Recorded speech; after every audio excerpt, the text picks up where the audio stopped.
Lesson 29 Part 2. Marketing Plan. Overview.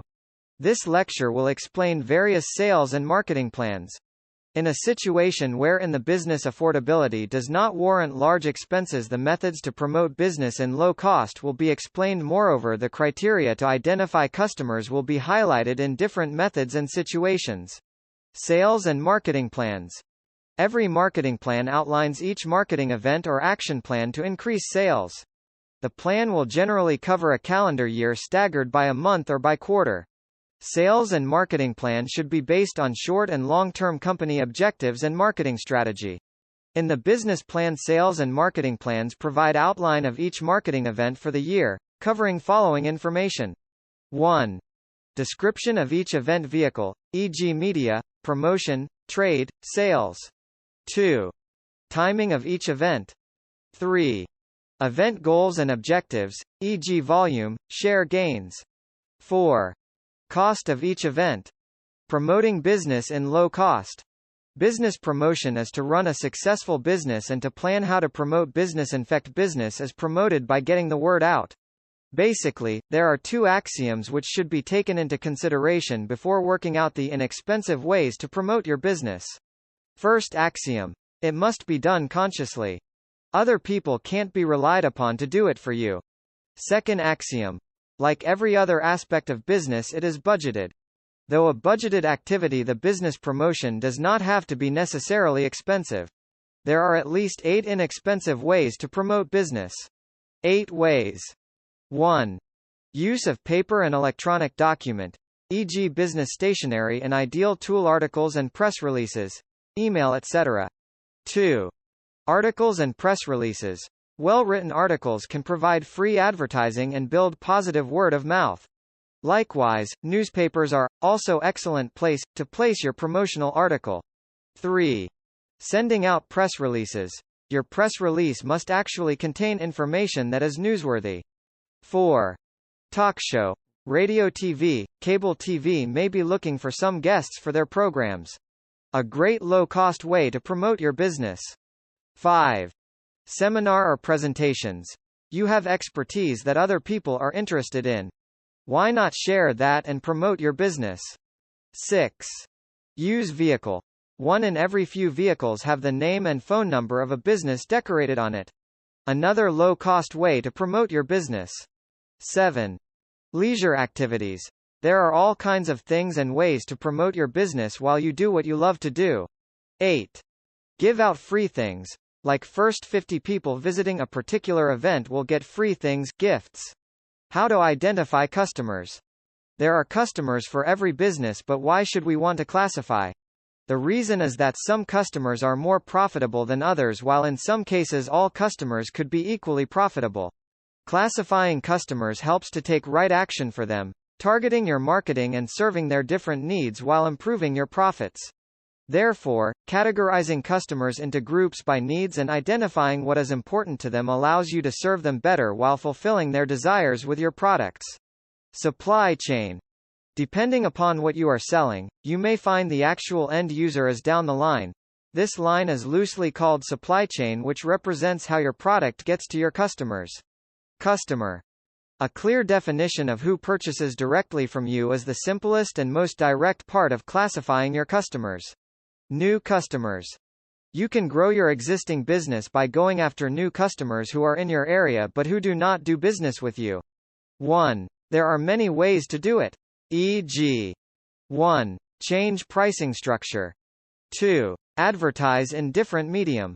Buyer identification. If other factors in making the product available and known to buyer are in effect. Influences on the buyer is cataloged by 1. Culture.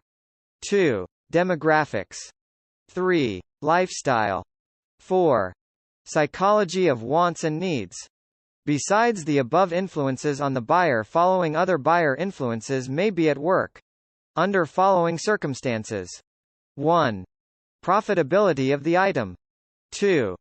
Discount deals available. 3. Advertising and promotion support programs. 4. Other cash deals. 5. Free goods available. 6. Sales incentive programs. 7. Personal buyer-seller relationship. The above influences are further detailed below. 1. Profitability of the item. The higher the margin profit per item versus competitive category products, trade accepts regardless of quality. 2. Discount deals available. 10 to 25% off invoices each time, quarter for all purchases during the period are typical discounts for grocery and drug retailers. 3. Advertising and promotion support programs, multimedia TV, radio print and PR support etc. can be used many times a year. 4. Other cash deals. MISC. Deals are offered, which are to capture customers with conditions applied. 5. Free goods available. Sometimes stores offer incentives like one case free etc. 6. Sales incentive programs. Special sales offering for greater productivity of salesperson. 7. Personal buyer-seller relationship. Personal relationship between people help in sales. It should be remembered that the more exact the identification of your target buyer, the more efficient your marketing programs would be in generating sales from regular or heavy users. But target buyers can be divided into two main groups. 1. End users. 2. Channel buyers. The end users and the channel buyers are further elaborated below. 1. End users. If your customers are primarily the ultimate users of your product or service, identification is generally in terms of demographics and lifestyles, e.g. 1. Age, gender, ethnic background, income, education, location, occupation, number of. 2. People, family, children's ages. 2. Lifestyle analysis is more concerned with intangibles.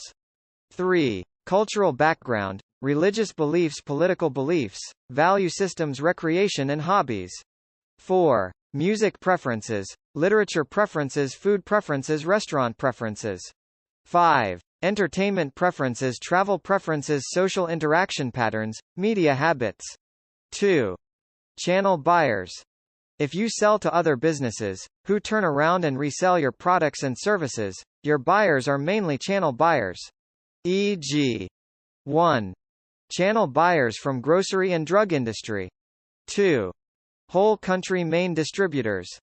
3. City, regional distributors. 4. Wholesaler buyers. 5. Individual store buyers.